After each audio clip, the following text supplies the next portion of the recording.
Salam saudara terkasih dalam Kristus, salam jumpa kembali dalam Renungan Harian Ambon Pagi. Hari ini kita akan mendengarkan firman Tuhan yang akan menuntun kita untuk menjalani setiap aktivitas kita. Oleh karena itu sebelumnya kita bersatu di dalam doa. Damai sejahtera Allah yang melampaui segala akal dan pikiran, itulah yang memelihara hati dan pikiranmu di dalam Kristus Yesus Tuhan kita. Amin. Saudara terkasih, firman Tuhan untuk kita dari Nehemia 9 ayat 31 dalam bahasa Batak Angkola dikatakan, "Tapi harani holong ni rohamu na somar parsuhatan nada halahi ditadikon ho sanga dirocohon tutu maatong podo dewata na somar hatu dosan na godang holong ni rohamu gok pariboni roha."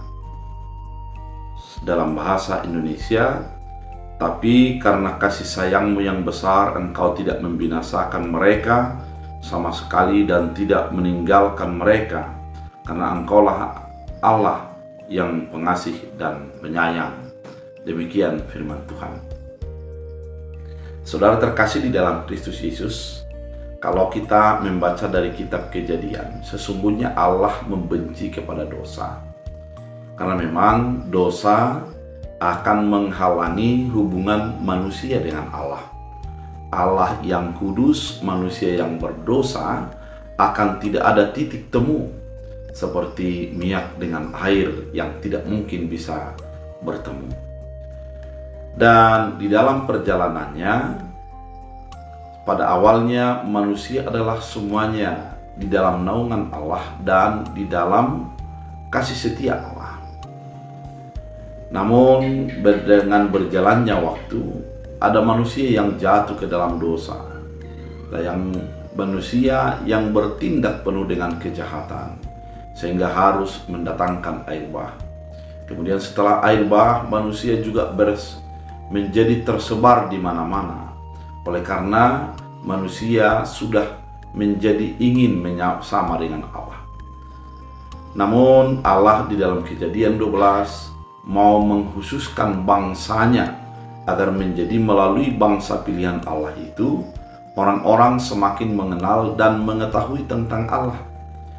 Dan melalui bangsa pilihan itu, orang akan melihat Allah dan cara kerja Allah dalam kehidupan mereka. Namun ketika manusia sudah menjadi semakin banyak dan ada bangsa, yaitu bangsa pilihan Allah yang menjadi contoh dan teladan, namun mereka juga yang menjadi dipilih Allah itu meninggalkan Allah, menggunakan keinginan pribadi, sehingga Allah mendatangkan Taurat agar melalui Taurat itu manusia bisa menjadi dekat dengan Allah, diperdamaikan dan memahami tentang keinginan Allah. Saudara terkasih, setelah itu sebagai janji penyertaan Allah, maka dibuatlah sunat sebagai tanda bahwa umat itu adalah milik Allah. Namun umat yang menjadi pilihan Allah, yang menjadi milik Allah itu juga terjebak menjadi meninggalkan Allah. Meskipun ada kepemimpinan yang disebut dengan teokrasi, di mana dengan teokrasi kepemimpinan Allah merupakan representasi ataupun memperlihatkan kepemimpinan raja, memperlihatkan kepemimpinan seorang Allah, sosok Allah dalam kehidupan berbangsa. Namun saudara terkasih, dengan berjalannya waktu, banyaknya tindakan yang diperbuat oleh manusia yang tidak berkenan bagi Allah, menjadikan manusia itu menjadi semakin menjauh dari Allah, menjadikan umat kesayangan Allah itu merasa menjadi dikuasai oleh keinginannya, dikuasai oleh kepentingannya, dan dikuasai oleh kemanusiaannya. Namun Allah tidak menghukum mereka secara langsung. Allah tidak menjadi menolak mereka. namun kasih Allah melebihi daripada marahnya. Sehingga dengan kasih Allah itu, di dalam keterbatasan, di dalam kekurangan, di dalam hal-hal yang menyakiti hati Allah, Allah masih tetap menerima mereka sebagaimana menjadi umat pilihan Allah. Saudara terkasih di dalam Kristus Yesus, dengan pilihan Allah ini, maka dengan kesetiaan Allah ini memperlihatkan bahwa kebinasaan bukan menjadi tujuan Allah dalam menjalankan kasih setianya.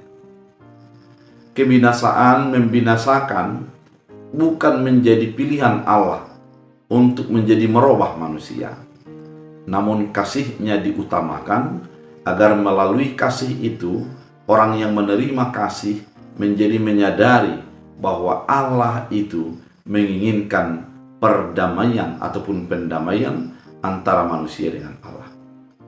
Saudara terkasih di dalam Kristus Yesus, melalui firman ini kita mau dituntun dalam keterbatasan kekurangan kita, dalam berbagai kesalahan dan keberdosaan kita, yang selayaknya kita adalah orang yang dihukum oleh Allah, namun Allah menyatakan kasih-Nya agar kita tidak menjadi binasa, namun menjadi beroleh kehidupan yang kekal oleh karena kebaikan Allah.